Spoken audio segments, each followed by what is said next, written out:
সকলে হেডিং করো আজকের কেমিস্ট্রির টপিক পরমাণু গঠন। ঠিক গতকালের ক্লাসের পর থেকে আজকে কন্টিনিউ করব। বলেইছিলাম যে পরপর দুদিন ক্লাস নিয়ে এই চ্যাপ্টারটা আমি কভার করব। দেখো, আগের দিন আমি শেষ করেছিলাম প্ল্যাঙ্কের কোয়ান্টাম তত্ত্ব দিয়ে। আজকে আমি শুরু করব একটু কনসেপ্ট নিয়ে ডিসকাস করে, তারপরে অন্য থিওরেমে যাব। সেখানে প্রথমেই কী কনসেপ্ট নিয়ে আলোচনা করব সেটা হচ্ছে তরঙ্গ দৈর্ঘ্য। তরঙ্গ দৈর্ঘ্য, প্রত্যেকে হেডিং করো তরঙ্গ দৈর্ঘ্য, বা যাকে ইংলিশে বলা হয় ওয়েভ লেন্থ। কাকে বলে তরঙ্গ দৈর্ঘ্য এটা জানার দরকার, এটা সম্পর্কে একটু আইডিয়া থাকাটা খুব ইম্পর্টেন্ট। কেউ বলতে পারবে তরঙ্গ দৈর্ঘ্য কাকে বলে? দেখো, তোমাদের মনে হতেই পারে স্যার এটা আমাদের হচ্ছে আর্টসের ব্যাপার নয়, বা আমরা এটা পড়িনি, হতেই পারে মনে। লিখে নাও বা শুনে নাও যে কোনো তরঙ্গের পরপর দুটি শীর্ষের মধ্যে দূরত্বকে, কোনো তরঙ্গের পরপর দুটি শীর্ষের মধ্যবর্তী দূরত্বকে তরঙ্গ দৈর্ঘ্য বলে। ওকে, নোট ডাউন করো, তরঙ্গ দৈর্ঘ্য বলে। যেটা সবথেকে গুরুত্বপূর্ণ যে আমরা এই তরঙ্গ দৈর্ঘ্য কী দ্বারা প্রকাশ করি বা কী চিহ্নের সাহায্যে প্রকাশ করি সেটা দরকার। সেটা কি? ল্যামডা হিসাবে প্রকাশ করে। ল্যামডা ঠিক এই রকম দেখতে হয়। ওকে, ভালো করে শুনে নাও, খুব গুরুত্বপূর্ণ। প্রত্যেকে কি হেজি লাগছে? ওকে, দাঁড়াও। তাহলে দেখো, তরঙ্গ দৈর্ঘ্যকে ল্যামডা চিহ্ন দ্বারা কিন্তু প্রকাশ করা হচ্ছে। এরপর একটা ছবি এঁকে যদি বোঝানোর চেষ্টা করি কাকে বলে তরঙ্গ দৈর্ঘ্য। দেখো, কোনো তরঙ্গ যদি এইভাবে বিস্তার লাভ করে, ধরো কোনো তরঙ্গ এইভাবে বিস্তার লাভ করছে, তাহলে এই একটা শীর্ষ, তারপরের এই একটা শীর্ষ, এর যে মধ্যবর্তী দূরত্ব একেই বলা হয় ল্যামডা বা তরঙ্গ দৈর্ঘ্য। মনে থাকবে? হ্যাঁ কি না? বেশিরভাগ ক্ষেত্রে এটিকে ভালো করে লিখে রাখো। এটিকে বলতে ল্যামডাকে বা তরঙ্গ দৈর্ঘ্যকে ন্যানোমিটার এনএম বা অ্যামস্ট্রং একক দ্বারা প্রকাশ করা হয়। ওকে, এটাও কিন্তু কোশ্চেনে আসে, এটাও কিন্তু খুব গুরুত্বপূর্ণ কোশ্চেনের একটা পার্ট, যে তরঙ্গ দৈর্ঘ্যকে কোন এককে প্রকাশ করা হয়, ন্যানোমিটার বা অ্যামস্ট্রং এককে কিন্তু প্রকাশ করা হচ্ছে। এটা কিন্তু আমাদের একটু মনে রাখতে হবে, এটা গুরুত্বপূর্ণ হয়েছে। তাহলে তরঙ্গ দৈর্ঘ্য কাকে বলে বোঝা গেছে। চলো, এবার একটা জিনিস জানার দরকার, ন্যানোমিটারের সঙ্গে মিটারের সম্পর্ক কী। নোট ডাউন করে নাও। 1 ন্যানোমিটার ইজ ইকুয়াল টু কত হয়? কোনো আইডিয়া আছে 1 ন্যানোমিটার ইকুয়াল টু কত হয়? তো বলতে পারবে? নোট ডাউন করে নাও, 10⁻⁹ মিটার। বুঝতে পারলে? কোনো অসুবিধা নেই। এবার লিখে নাও 1 angstrom is equal to 10⁻⁻10 metre. এই দুটো কিন্তু আমাদের একটু মনে রাখতে হবে, কেন এগুলো বিভিন্ন ক্ষেত্রে এমসিকিউ ফরম্যাটে কোশ্চেনের জন্য ইম্পর্টেন্ট, বা এই ইনফরমেশানগুলো আমাদের কম্পিটিটিভ এক্সামে খুব কাজে লাগে। তাহলে তরঙ্গ দৈর্ঘ্য কনসেপ্ট পেলাম। নেক্সট আমাদের যে কনসেপ্ট নিয়ে ডিসকাস করতে হবে সেটা হচ্ছে কম্পাঙ্ক, যাকে ইংলিশে বলা হয় ফ্রিকোয়েন্সি।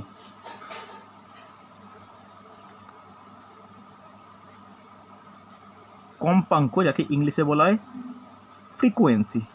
কাকে বলে কম্পাঙ্ক? কারো কোনো আইডিয়া আছে ফ্রিকোয়েন্সি কী? ভালো করে শুনে রাখো, একটি বিন্দুর মধ্যে দিয়ে 1 সেকেন্ডে যত সংখ্যক তরঙ্গ অতিক্রম করে সেই সংখ্যাকে ওই তরঙ্গের কম্পাঙ্ক বলে। ওকে, লিখে নাও, কোনো বিন্দুর মধ্যে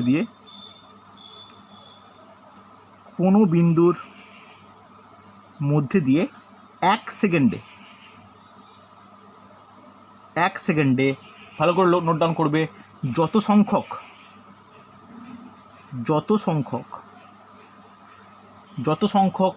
তরঙ্গ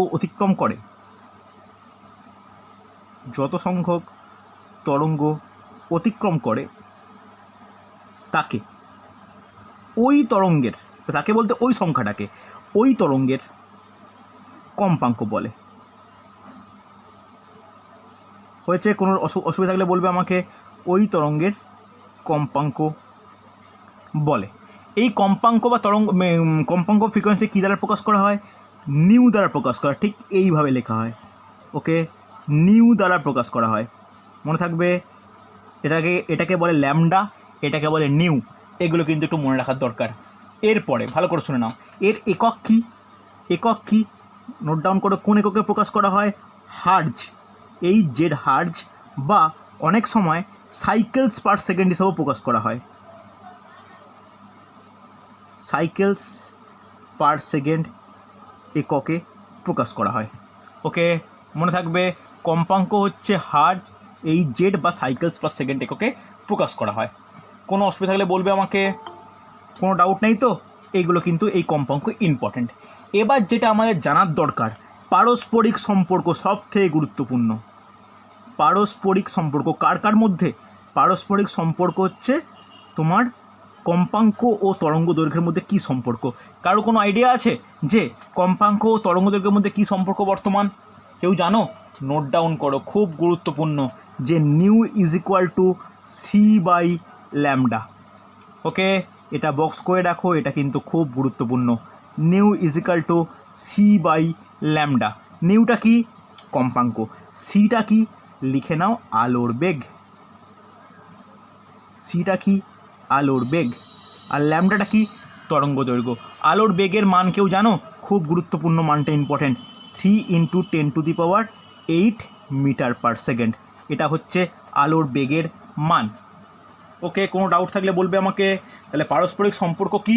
পারস্পরিক সম্পর্ক nu is equal to C by lambda, অর্থাৎ কম্পাঙ্ক ইজ ইকুয়াল টু আলোর বেগ বাই তরঙ্গ দৈর্ঘ্য।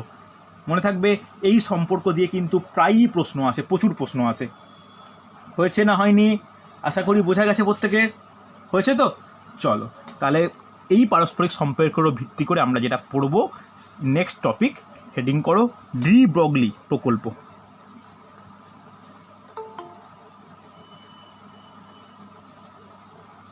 ডি ব্রগলি প্রকল্প। দেখো, এই ডি ব্রগলি হচ্ছে এমন একজন বিজ্ঞানী, উনি দুজন বিখ্যাত বিজ্ঞানীর থিওরেমকে কাজে লাগিয়ে নিজস্ব একটি থিওরেম গঠন করে বা তৈরি করেন, যে থিওরেমের জন্য উনি কিন্তু নোবেল প্রাইজ পেয়েছিলেন। কি দেখো, ভালো করে দেখো, আমরা আগের দিন প্ল্যাঙ্কের তত্ত্ব পড়েছি, প্ল্যাঙ্কের কোয়ান্টাম তত্ত্ব পড়েছি তো? হ্যাঁ কি না? যারা আগের দিন ক্লাস করনি তাদের রেকর্ডিংও আমি দিয়ে দিয়েছি। প্ল্যাঙ্কের কোয়ান্টাম তত্ত্বে কী বলেছে? কি বলেছে? E equal to H nu বলেছে কি বলেনি? হ্যাঁ কি না? বলেছে তো, E equal to H nu. E মানে শক্তি, এইচ মানে প্ল্যাঙ্কের কনস্ট্যান্ট, নিউ মানে কম্পাঙ্ক। আবার আইনস্টাইনের আপেক্ষিকতাবাদ তত্ত্ব, নোট ডাউন করো, আইনস্টাইনের তত্ত্ব। আইনস্টাইনের তত্ত্ব, আইনস্টাইনের তত্ত্বের কি থিওরেম বলা আছে? E equal to MC square. হ্যাঁ কি না? হবে কি হবে না? একটা E equal to H nu, একটা E equal to MC square. এটা শুনেছিলে তো তোমরা?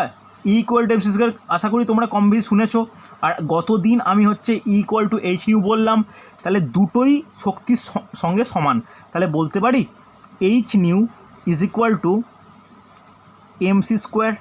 বলা যায় দুটো এর ভ্যালুকে আমরা সমান করতে পারি।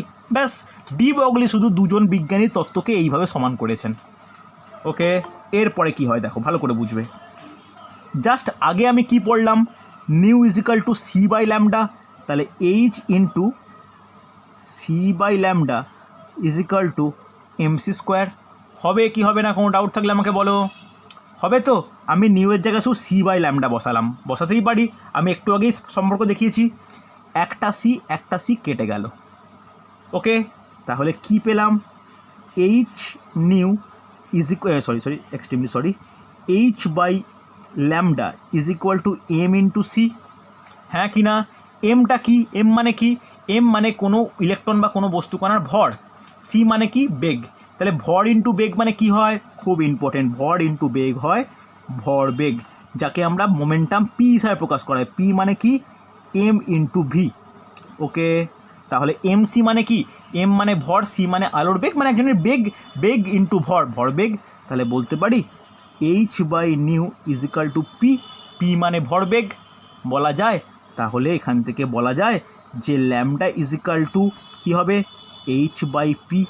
এটাই হচ্ছে ডি ব্রগলির প্রকল্প। এই সম্পর্ক কিন্তু আমাদের মনে রাখতে হবে যে তরঙ্গ দৈর্ঘ্য ইজ ইকুয়াল টু প্ল্যাঙ্কের কনস্ট্যান্ট বাই পি মানে কি? পি মানে হচ্ছে ভরবেগ। বলো, এই ডি ব্রগলি প্রকল্প নিয়ে কারো কোনো সমস্যা বা কোনো বুঝতে অসুবিধা থাকলে বলবে আমাকে। প্রত্যেকে রেসপন্স করে, বোঝা যাচ্ছে? Sharmila, Soma, very good. কারো কোনো ডাউট থাকলে আমাকে জিজ্ঞাসা করে নেবে, কিচ্ছু না। দেখো, এখানে প্ল্যাঙ্কের তত্ত্ব, আইনস্টাইনের তত্ত্ব দুটোই এর সঙ্গে সমান, দুটোকে সমান করলাম। এরপরে nu is equal to C by lambda, আমি একটু আগেই বললাম পারস্পরিক সম্পর্কের ক্ষেত্রে একটা সি কেটে গেল, h by lambda is equal to m c. M c মানে এম ইন্টু সি মানে কি ভর ইন্টু বেগ, হ্যাঁ কি না? ব্যাস অ্যান্সার। বলো, কোনো ডাউট থাকলে বলবে আমাকে, আশা করি কোনো সমস্যা নেই তো? এই হলো হচ্ছে ডি ব্রগলি। এইবার ডি ব্রগলি প্রকল্প তত্ত্বের গুরুত্বটা কি, জাস্ট একটা গুরুত্ব হিসাবে পয়েন্ট একটা লিখে রাখো যে এই প্রকল্পের সাহায্যে লিখে রাখো কথাটা, খুব গুরুত্বপূর্ণ কোশ্চেন। এই প্রকল্পের সাহায্যে ইলেকট্রনের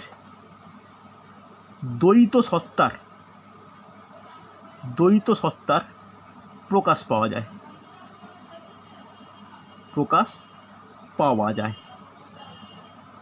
ওকে, ইলেকট্রনের দ্বৈত সত্তার প্রকাশ পাওয়া যায়। দ্বৈত সত্তা বলতে ইলেকট্রনের দুরকম বৈশিষ্ট্য, বর্তমান দুটো বৈশিষ্ট্য প্রকাশ পাচ্ছে। ওকে, কী বৈশিষ্ট্য? একটা বৈশিষ্ট্য হচ্ছে কণা বৈশিষ্ট্য, আর 2 নম্বর হচ্ছে কি তরঙ্গ বৈশিষ্ট্য। তাহলে ইলেকট্রন কণা হিসাবেও অবস্থান করে আর তরঙ্গ হিসাবেও অবস্থান করে। এই যে 2 রকম বৈশিষ্ট্য, এইটি কার সাহায্যে প্রকাশ করি আমরা? এটা ডি ব্রগলি প্রকল্পের সাহায্যে। বোঝা গেছে?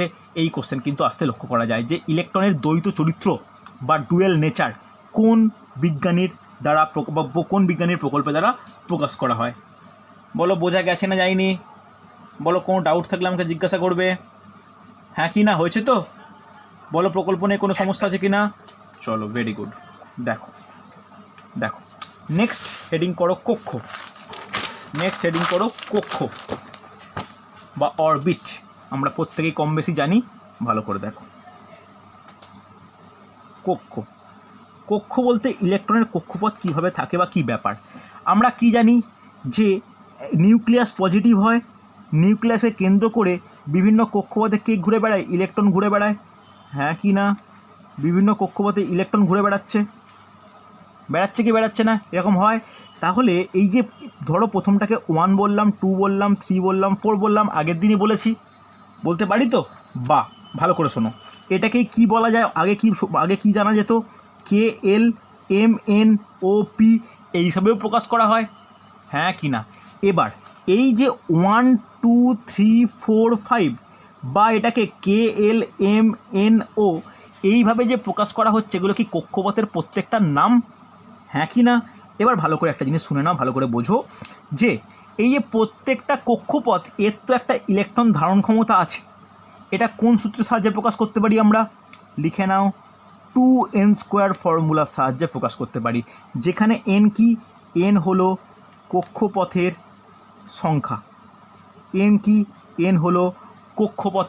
সংখ্যা। তাহলে বলো, প্রথম কক্ষে n = কত? 1। তাহলে সেখানে কটি ইলেকট্রন ধরতে পারে? 2 × 1² মানে কটি? 2টি, হ্যাঁ কি না? বলো, বোঝা গেল কি না? তাহলে কে কক্ষে বা 1 নম্বর কক্ষে কটা ধরতে পারে? 2টি। তাহলে n = 2 হলে কটি হবে? 2 × 2² মানে কটি? 8টি। 4 কেন হবে? 2² মানে 4, 4 × 2 = 8, 8টি, হ্যাঁ কি না?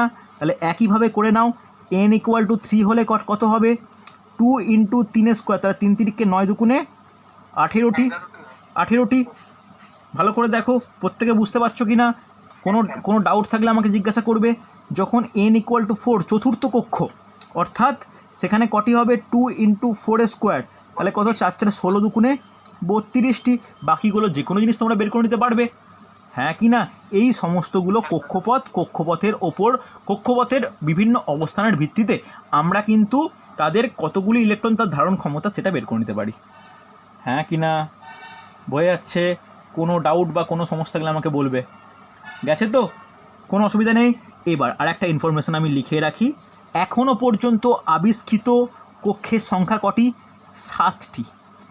লিখে রাখো, এখনও আবিষ্কৃত কক্ষের সংখ্যা হচ্ছে 7টি। এমসিকিউর জন্য কিন্তু ইম্পর্টেন্ট, মনে থাকবে, এমসিকিউর জন্য কিন্তু খুব ইম্পর্টেন্ট।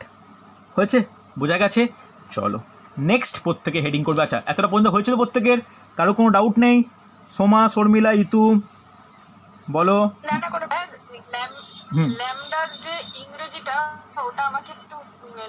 ওয়েভ লেন্থ, ল্যামডা, এটা ল্যামডা ল্যামডা হচ্ছে LAMBDA ল্যামডা, আর একে বলা হয় হচ্ছে ওয়েভ লেন্থ বা তরঙ্গ দৈর্ঘ্য।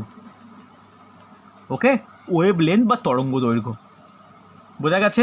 বা বাংলায় যদি বলতে লয় জফলা ময় বয় ডয়া ডয়া ল্যামডা, ওকে, ল্যামডা বলা হয়।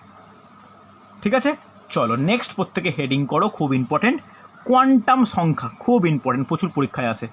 কোয়ান্টাম সংখ্যা,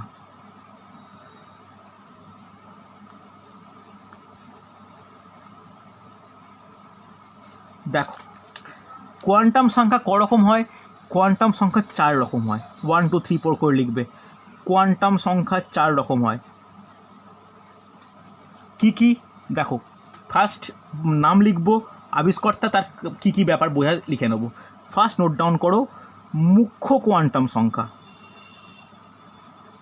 মুখ্য কোয়ান্টাম সংখ্যা। ওকে, নেক্সট তারপর 2 নম্বর লেখো গৌণ কোয়ান্টাম সংখ্যা।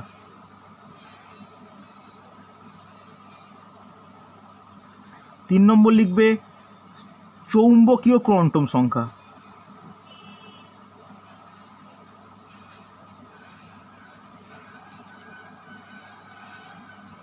তারপর লিখবে ঘূর্ণন কোয়ান্টাম সংখ্যা।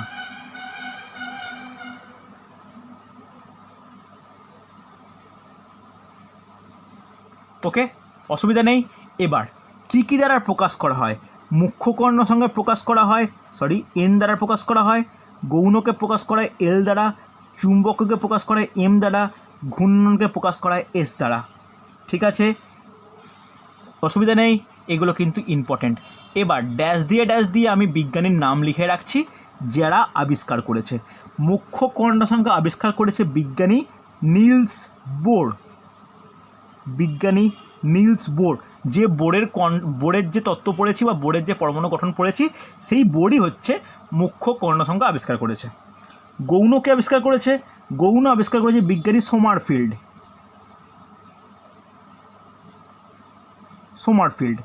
চুম্বকীয়কে আবিষ্কার করেছেন বিজ্ঞানী জিম্যান। নামগুলো একটু ইম্পর্টেন্ট, বিজ্ঞানী জিম্যান। আর ঘূর্ণনকে আবিষ্কার করেছেন 2 জন বিজ্ঞানী, লিখে নাও উলেনব্যাক, ওখানে যেমন উলেনবেকও থাকে, উলেনবেক ও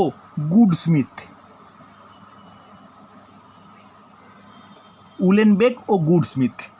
ওকে, কোনো অসুবিধা নেই। এইগুলো কিন্তু আমাদের একটু জেনে রাখা দরকার, এই ইনফরমেশানগুলো খুব ইম্পর্ট্যান্ট। হয়েছে না হয়নি? এই মুখ্য কোয়ান্টাম সংখ্যা, গৌণ, চুম্বকীয়, ঘূর্ণনের আবিষ্কর্তা কিন্তু খুব ইম্পর্ট্যান্ট। হয়েছে? কোনো ডাউট থাকলে আমাকে বলবে। এরপরে নেক্সট যেটা সবথেকে গুরুত্বপূর্ণ, গুরুত্ব।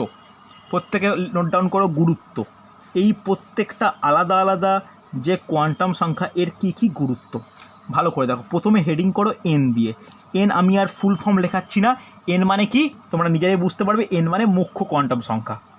ঠিক আছে, দেখো মুখ্য কোয়ান্টাম সংখ্যা কি হয়? মুখ্য কোয়ান্টাম সংখ্যা মানেই কি? কক্ষের সংখ্যা। ভালো করে শোনো, মুখ্য কোয়ান্টাম সংখ্যা মানেই কক্ষ। অর্থাৎ একে কী দ্বারা প্রকাশ করা হয়? একে প্রকাশ করা হয় 1 2 3 4 আপ টু 7, কারণ 7টা পর্যন্ত আবিষ্কার হয়েছে, তাই এর সংখ্যা কীরকম হবে? 1 2 3 4 আপ টু 7। কোনো সমস্যা নেই, হ্যাঁ কি না? এইবার এটার গুরুত্ব কি লিখে রাখো। ইলেকট্রনটি কোন কক্ষে আবর্তন করছে সেটা জানা যায়, একদম সহজ। তার সঙ্গে কক্ষপথের আকার ও ইলেকট্রনের বেগ ও শক্তি সম্পর্কে ধারণা পাওয়া যায়। লিখে নাও, কক্ষপথের আকার, কক্ষপথের আকার, ইলেকট্রনের শক্তি, বেগ ও শক্তি সম্পর্কে ধারণা পাওয়া যায়। শক্তি সম্পর্কে ধারণা পাওয়া যায়। ওকে, খুব ইম্পর্ট্যান্ট, কিন্তু খুব ইম্পর্ট্যান্ট, এটা কিন্তু আমাদের মনে রাখতে হবে। তাহলে এটুকু প্রত্যেকে মনে রাখো যে আমরা যে ছবি এঁকে প্রথমে দেখালাম যে KLMNOP বা 1 2 3 4 5 আপ টু 7, এইগুলো এই কক্ষের সংখ্যা মানেই কি? এটা মানেই মুখ্য কোয়ান্টাম সংখ্যা। ঠিক আছে, কোনো অসুবিধা নেই। নেক্সট প্রত্যেকে হেডিং করবে, খুব গুরুত্বপূর্ণ, যে এল মানে কি জানি আমরা? এল মানে হচ্ছে গৌণ কর্ণ সংখ্যা। তাহলে এল এর মান কত হয়? N-1। হ্যাঁ কি না? তাহলে 1 2 3 4 আপ টু 7, তাহলে এর মান কী কী হতে পারে? 0 1 2 3 আপ টু 6। হ্যাঁ কি না? কোনো অসুবিধা থাকলে বলবে আমাকে। বোঝা গেছে? হ্যাঁ কি না? চলো, তাহলে এর গুরুত্ব কি? এর গুরুত্ব হলো এটি থেকে উপকক্ষের ধারণা পাওয়া যায়। লিখে নাও, উপকক্ষের ধারণা পাওয়া যায়। খুব গুরুত্বপূর্ণ কিন্তু, উপকক্ষের ধারণা পাওয়া যায়। কার থেকে ধারণা পাওয়া যাচ্ছে? এল থেকে। এলটা কি? এল হলো গৌণ কোয়ান্টাম সংখ্যা। ওকে, এলের সঙ্গে এনের সম্পর্ক কি?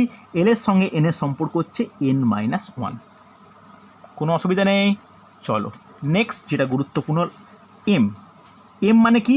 ম্যাগনেটিক কোয়ান্টাম নাম্বার, বা যেটাকে ইংলিশে বাংলায় বলতে পারি চুম্বকীয় কোয়ান্টাম সংখ্যা। এর মান কত হয়?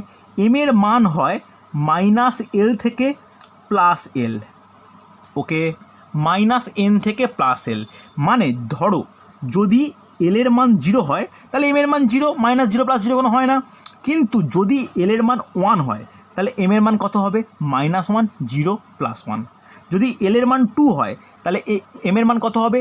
-2 -1 0 +1 +2। বোঝা গেছে? হ্যাঁ কি না? এখান থেকে কী পাওয়া যায়? লিখে নাও, কক্ষকের ধারণা পাওয়া যায়। দেখো একদম এগুলো কিন্তু ডাইকোর মানে হার্ডকোর কেমিস্ট্রি এগুলো, কিন্তু এগুলো যাদের আর্টস ব্যাকগ্রাউন্ড যেগুলো লেখাচ্ছে সেগুলোকে লিখে কিন্তু রেডি করতে হবে। ওকে, চলো পাওয়া যায়। হয়েছে না হয়নি? আশা করি হয়েছে প্রত্যেকের। চলো লাস্ট কোয়ান্টাম সংখ্যা লিখে নাও, এস। এসের মান কি হতে পারে?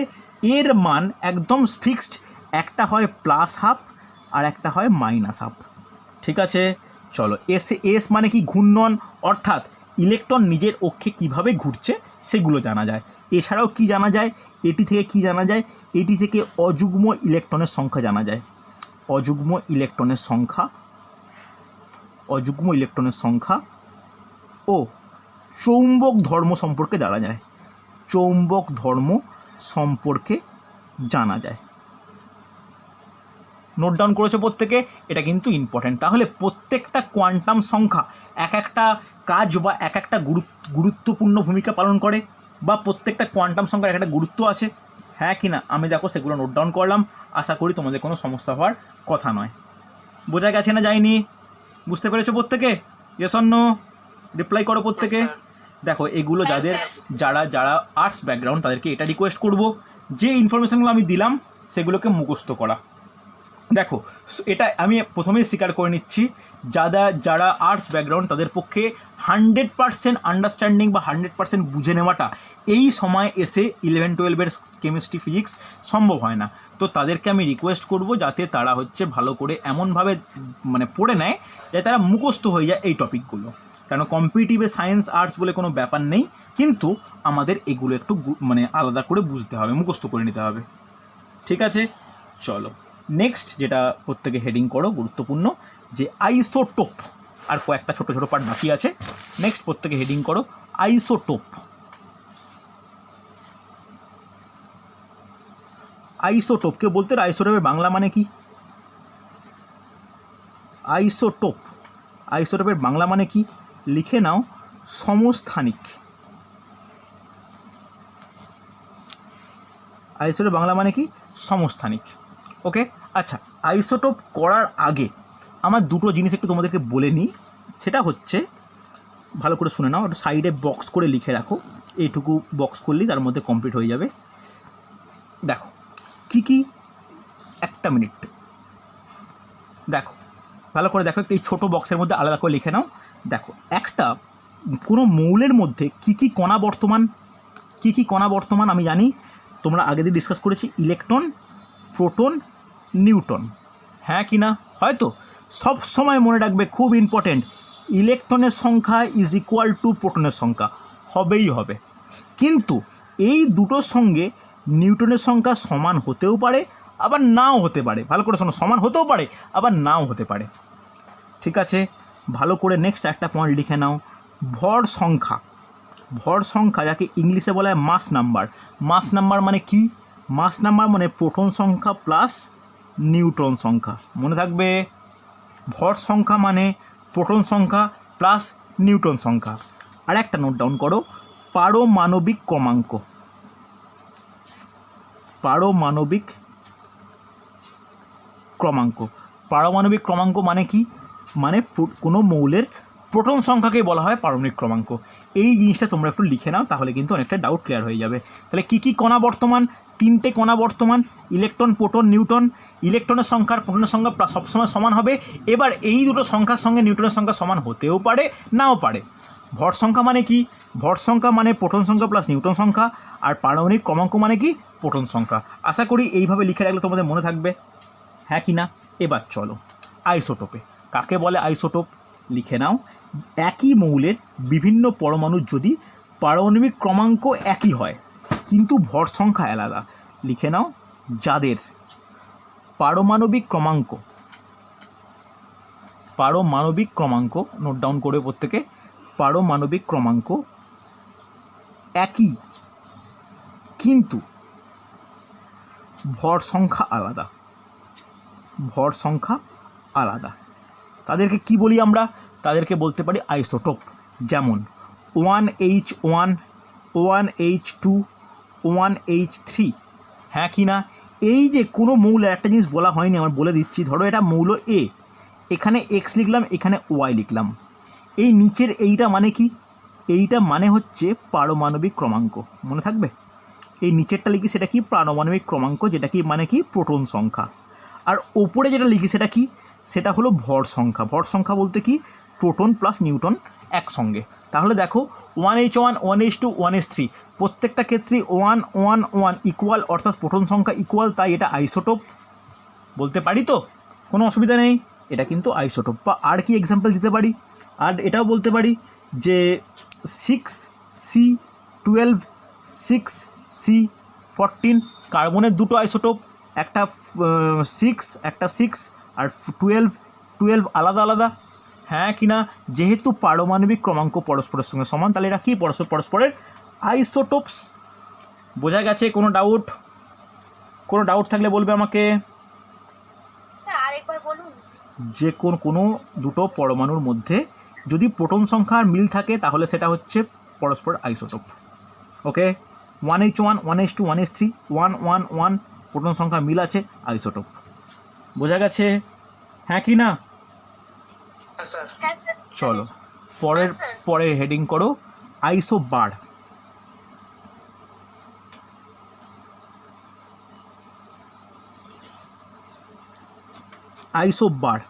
আইসোবার কাকে বলে? লিখে নাও, যে একই ভর সংখ্যা বিশিষ্ট কিন্তু ভিন্ন পারমাণবিক ক্রমাঙ্ক বিশিষ্ট, কিন্তু ভিন্ন পারমাণবিক সংখ্যা বিশিষ্ট।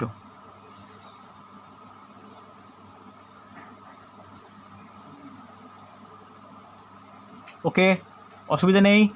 একই ভর সংখ্যাটা একই কিন্তু পারমাণবিক সংখ্যাটা ভিন্ন। উদাহরণ কি বলতে পারি? Argon 18, 40, calcium 20, 40। তাহলে দেখো এইখানে 40 40 ইকুয়াল, 40টা ওপরেরটা কি? ওপরেরটা ভর সংখ্যা, কিন্তু দেখো প্রোটন সংখ্যা দুটো আলাদা, তাহলে এরা পরস্পরের কি? আইসোটোপ, হ্যাঁ কি না? বোঝা গেছে? আইসোবার বোঝা গেছে কি যায়নি? তাহলে আইসোবার মানে কি সংখ্যা সমান? আইসোবার মানে মাস্ট ভর সংখ্যা সমান। কোনো অসুবিধা থাকলে বলবে আমাকে, আশা করব কোনো অসুবিধা নেই, হ্যাঁ কি না?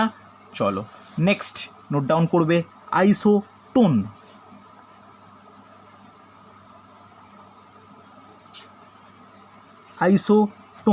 ভালো করে, খুব ইন্টারেস্টিং। আইসোটোন কি? লিখে নাও, নিউট্রন সংখ্যা একই কিন্তু প্রোটন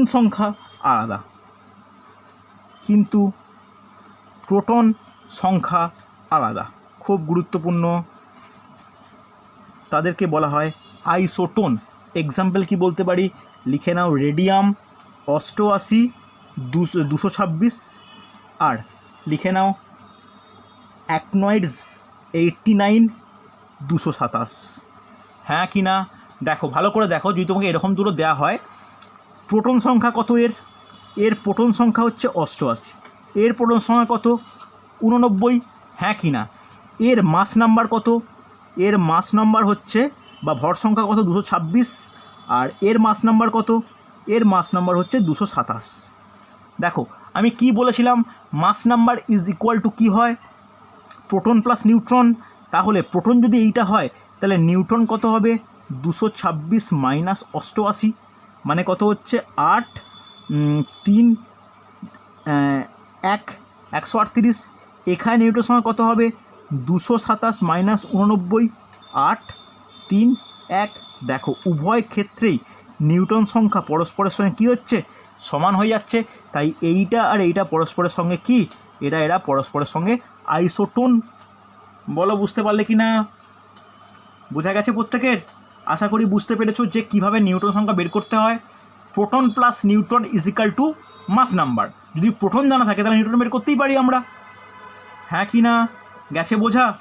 চলো লাস্ট নোট ডাউন করো, আইসো ডায়াফার। লাস্ট নোট ডাউন করো আজকের টপিক, এই চ্যাপ্টারের শেষ অংশ, আইসো ডায়াফার। কারুর কোনো বুঝতে অসুবিধা হলে আমাকে পরে হলেও মেসেজ ফোন করে জিজ্ঞাসা করে নেবে। আইসো ডায়াফার কাকে বলে? আইসো ডায়াফার লিখে নাও, যেসব পরমাণুতে নিউট্রন ও প্রোটনের পার্থক্য সমান। নিউট্রন ও প্রোটনের পার্থক্য সমান, খুব ইম্পর্টেন্ট, পার্থক্য সমান। এটা একটু ভালো করে বোঝার ব্যাপার আছে। আগে এক্সাম্পল লিখি, লেখা যাক যে ইউরেনিয়াম 92 238, ওকে। আর একটা থোরিয়াম TH 90 234, ওকে। ভালো করে দেখো, খুব ইম্পর্টেন্ট। এই ইউরেনিয়ামের প্রোটন সংখ্যা কত? প্রোটন বলতে নিচেরটা 92, এর প্রোটন কত? 90, হ্যাঁ কি না? Yes or no? এর মাস নাম্বার কত? যেটা ওপরে 238, এর মাস নাম্বার কত? ওপরেরটা অর্থাৎ 234। তাহলে এর নিউটন সংখ্যা কত? কি করে বের করব? 238 মাইনাস 92 ইজ ইকাল টু 6 4 1 146টি নিউটন সংখ্যা। এর নিউটন সংখ্যা কত? 234 মাইনাস 90, হ্যাঁ কি না? হবে কি না? তাহলে কত হচ্ছে? 4 4 1 144। তাহলে প্রোটন সংখ্যা জানি, নিউটন সংখ্যা বের করলাম, আর এই বের করাটা বুঝতে পেরেছো কেউ? না কোনো ডাউট আছে এই বের করা নিয়ে? এটা আশা করি বোঝা গেছে। তাহলে কি বলেছে? নিউট্রন ও প্রোটনের পার্থক্য। তাহলে neutron minus proton is equal two 146 minus 92, কত হচ্ছে? 54। এখানে নিউটন মাইনাস প্রোটন কত? 144 মাইনাস 90 ইজ ইকুয়াল টু 54। বোঝা গেছে? তাহলে দেখো দুজনের পার্থক্যটা পরস্পরের সঙ্গে সমান, তাই এরা পরস্পরের আইসো ডায়াফার। বলো বুঝতে পারলে কি না? বোঝা গেছে না যায়নি? Yes or no? প্রত্যেকে বুঝতে পেরেছো? কারোর ডাউট থাকলে আমাকে জিজ্ঞাসা করো। শর্মিলা বোঝা গেছে? ইতু বোঝা গেছে? না হলে ওকে। দেখো এই হলো আমার টোটাল পরমাণু গঠনের টপিক, যে টপিক আমি দুটো ক্লাসে সম্পূর্ণ ডিটেলসে আলোচনা করলাম। খাতায় যে লেখানো নোট এটাই কিন্তু আলটিমেট নোট। আমি সায়েন্সে আলাদা করে কোনো PDF প্রোভাইড করি না, আমি যেটা খাতায় লিখি সেটাই PDF। ঠিক আছে, ভালো করে পড়তে থাকো, 9 10-এর বই সঙ্গে রাখো, দেখবে এই সমস্ত টপিক একদম আটকাবে না। ওকে, চলো পরবর্তী সায়েন্স ক্লাসে আমি ফিজিক্সের কোনো টপিক স্টার্ট করব। ঠিক আছে, চলো আজকে এতটাই।